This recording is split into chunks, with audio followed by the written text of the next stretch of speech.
Listen to me very carefully. If you're holding the wrong ETFs right now, you are going to watch your retirement evaporate in 2026.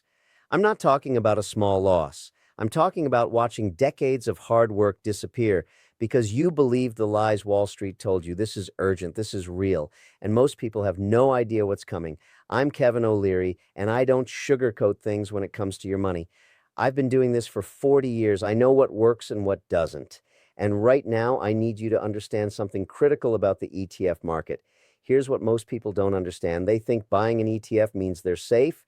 They think diversification automatically protects them. That's garbage. That's what broke people tell themselves. Right now, there are over 3,000 ETFs in the market, 3,000, and 90% of them are absolute trash. They're filled with companies that are bleeding cash, management teams that are incompetent, and strategies that make no sense. But people buy them anyway because they heard some YouTuber talk about them or because their buddy at work mentioned it. Let me tell you what I saw in 2008. I watched people lose everything, not because they were stupid, but because they owned the wrong things. They owned leveraged ETFs that went to zero. They owned sector-specific funds that collapsed when their industry imploded. They owned products they didn't understand, wrapped in fancy names that sounded impressive. And here's the brutal truth. 2026 is setting up to be another year where the difference between smart investors and broke investors becomes crystal clear.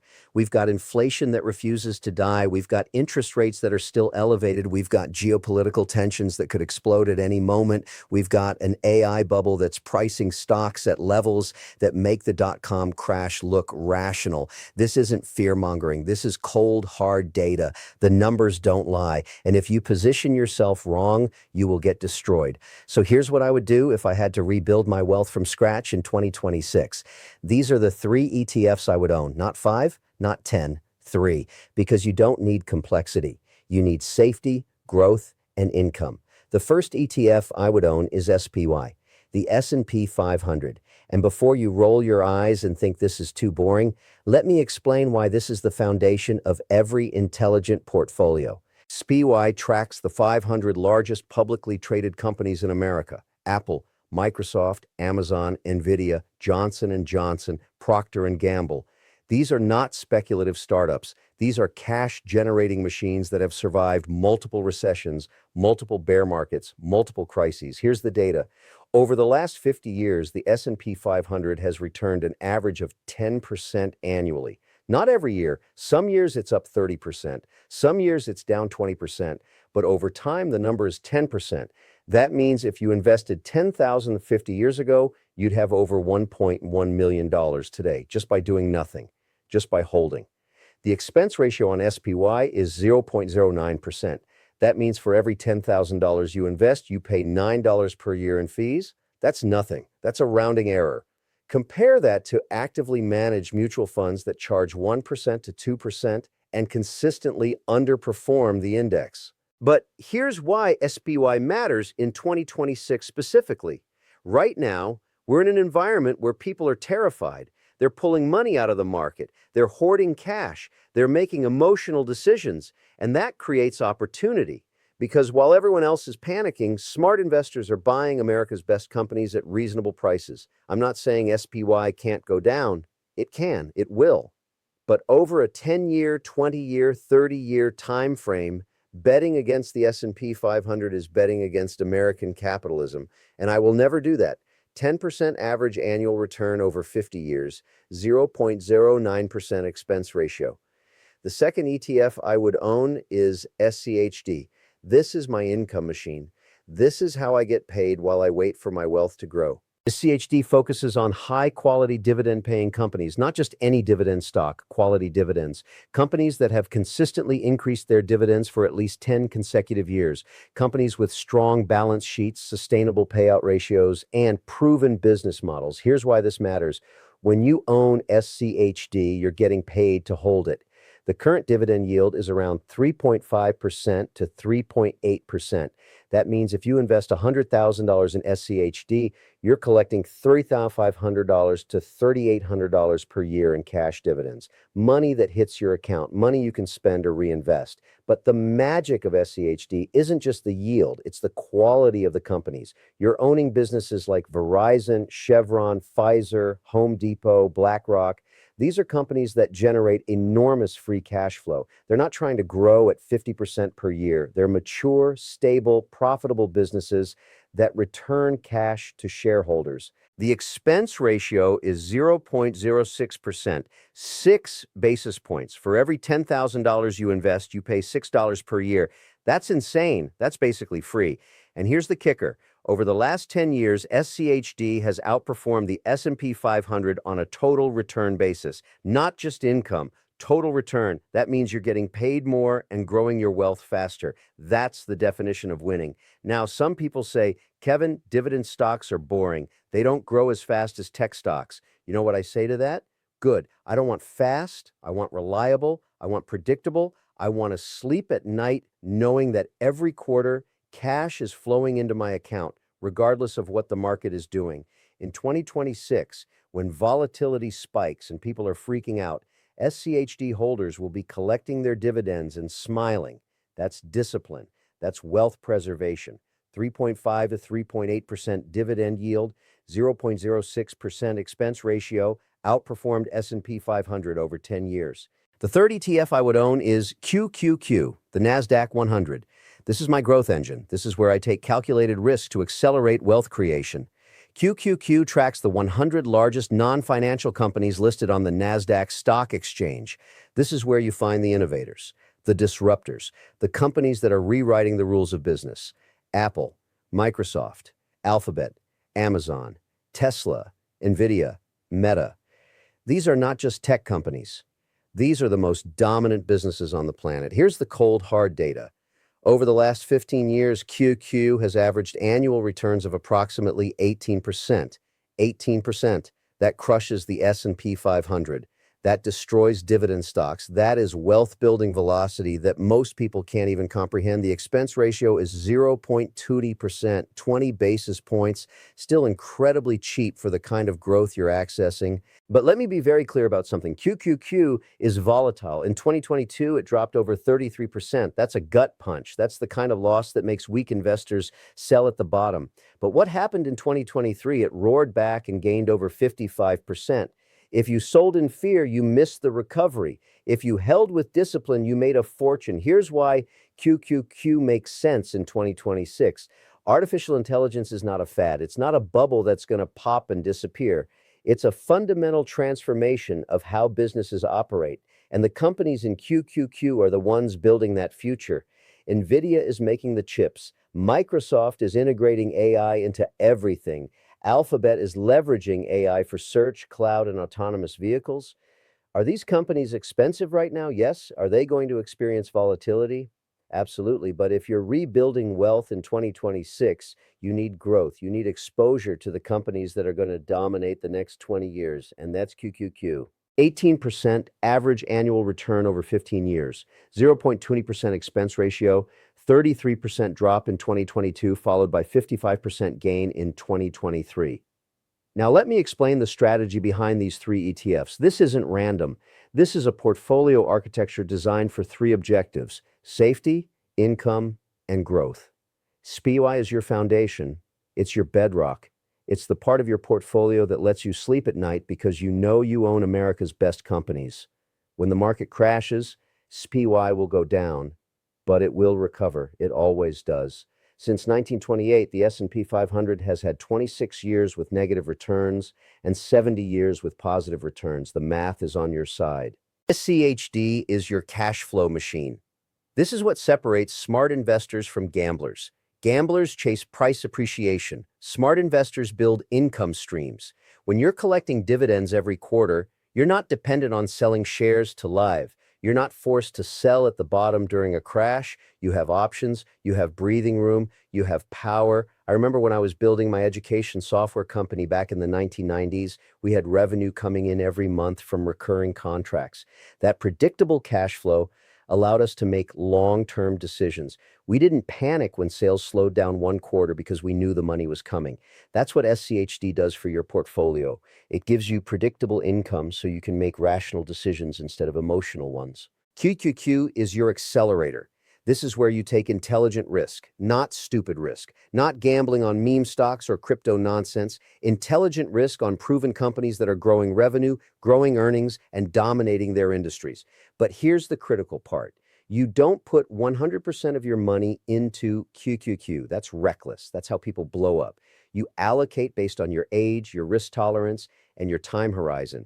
If you're 30 years old and just starting to build wealth, you might put 50% in QQQ, 30% in SPY, and 20% in SCHD. You're young. You have time to recover from crashes. You want maximum growth. If you're 50 years old and getting closer to retirement, you might do 40% SPY, 40% SCHD, and 20% QQQ. You're prioritizing stability and income, but you still want growth. If you're 65 and already retired, you might go 50% SCHD, 40% SPY, and 10% QQQ. You need that dividend income to supplement Social Security. You need stability so you're not forced to sell during a crash, but you still want a little growth to keep up with inflation. This is called asset allocation. This is how professionals build portfolios, not by chasing hot stocks, not by gambling on the next Tesla, but by constructing a diversified mix of ETFs that work together to achieve your financial goals. And here's what most people don't understand. The allocation matters more than the individual holdings. You could own the best ETFs in the world, but if you put 100% of your money in growth stocks and then the market crashes, you're finished.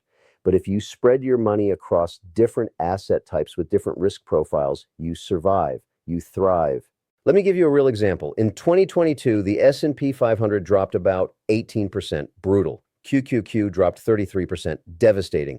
But SCHD only dropped around 5%. See the difference? When you own all three, the pain is distributed. You don't get wiped out. You take a hit, but you live to fight another day. And here's the other thing nobody talks about, rebalancing. Once a year, maybe twice a year, you look at your portfolio and you adjust. If QQQ has gone up so much that it's now 40% of your portfolio instead of 20%, you sell some QQQ and buy more SPY or SCHD. You're taking profits from the winners and buying more of the stuff that's on sale. This is discipline. This is how you build wealth over decades, not by getting lucky on one stock, but by systematically allocating capital to high-quality ETFs, rebalancing when necessary, and staying the course through market cycles. Now, let me tell you about the ETFs I would never touch, because understanding what to avoid is just as important as knowing what to buy. These are the most dangerous products in the ETF universe. They use derivatives and debt to amplify returns. TQQ, for example, is designed to deliver 3 times the daily return of the NASDAQ 100. So if QQQ goes up 1% in a day, TQQ goes up 3%. Sounds great, right? Wrong. Here's what they don't tell you. These ETFs are designed for daily trading, not long-term holding. Because of something called volatility decay, if you hold a leveraged ETF for months or years, you will lose money even if the underlying index goes up. The math doesn't work. The structure doesn't work. These products are for day traders and speculators. They are not for investors. I've seen people blow up their entire portfolios buying TQQQ at the top, watching it drop 90%, and then never recovering even when the market rebounds. That's not investing. That's gambling. And I don't gamble with my money. These ETFs bet on a single theme or sector. They're marketed as the future or disruptive innovation. But here's the reality. Most of these funds are terrible investments. Take ARK Innovation ETF as an example, Cathie Wood's flagship fund. In 2020 and 2021, it was up over 150%. Everyone thought she was a genius. But from the peak in February 2021 to the end of 2022, ARKK dropped over 80%. 80%. That means if you invested $100,000 at the peak, you had $20,000 left. That's catastrophic. Why did it happen? Because the fund was concentrated in speculative growth stocks with no earnings, high valuations, and dependence on low interest rates. When rates went up, these companies collapsed. The same thing happens with clean energy ETFs, cannabis ETFs, and crypto ETFs. They sound exciting, they sound innovative, but they lack diversification. They're too concentrated in one sector, and when that sector falls out of favor, you get destroyed. Smart investors don't chase themes. They own broad, diversified ETFs that include winners from every sector. That's SPY, that's QQQ, that's SCHD. Some ETFs charge expense ratios of 0.50%, 0.75%, even 1% or more. That might not sound like much, but it's devastating over time. Let's do the math. If you invest $100,000 and it grows at 8% per year for 30 years, you'll have about $1 million. But if you're paying 1% in fees every year, you'll end up with only $740,000. You just gave up $260,000 to some fund manager who probably didn't even beat the S&P 500. The data is overwhelming. Over 90% of actively managed funds underperform their benchmark over 10 years. That means you're paying more to get worse results. That's insane. Stick with low-cost, passively managed ETFs. SPY at 0.09%, SCHD at 0.06%, QQQ at 0.20%. Those are the fees that let you keep your wealth instead of giving it to Wall Street. Any ETF with an expense ratio above 0.50%, most actively managed equity ETFs. Let me recap what we've covered because this is critical. If I had to rebuild my wealth from scratch in 2026, I would own 3 ETFs. SPY for foundational exposure to America's largest companies, SCHD for reliable dividend income and quality stocks, QQQ for growth and exposure to the technology companies dominating the future. I would allocate based on my age and risk tolerance. I would rebalance once or twice a year. I would ignore the noise, ignore the hype, and ignore the people screaming about the next hot stock. I would avoid leveraged ETFs that are designed to destroy long-term investors. I would avoid thematic ETFs that concentrate risk in one sector. And I would avoid high-fee, actively managed funds that consistently underperform.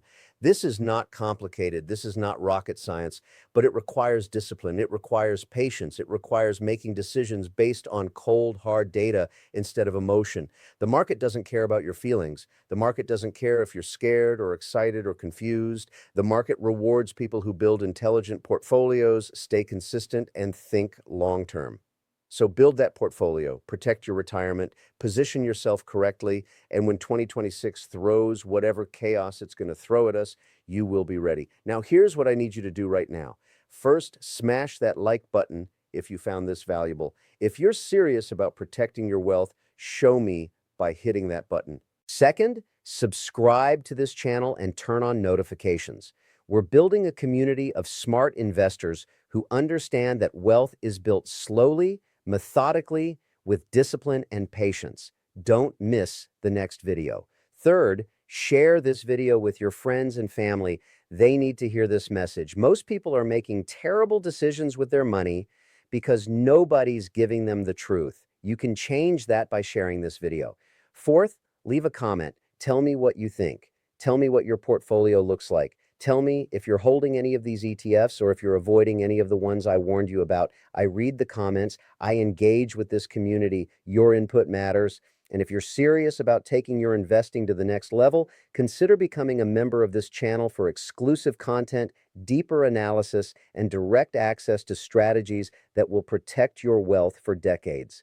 Remember this, you are not a victim of the market. You are not at the mercy of Wall Street. You have power. You have options. You have the ability to build wealth that lasts generations, but only if you make smart decisions, only if you stay disciplined, only if you focus on what actually works instead of chasing shiny objects. Stay smart, stay disciplined, and remember the numbers don't lie. Build your portfolio on facts, not fear. Protect your wealth and live the life you deserve.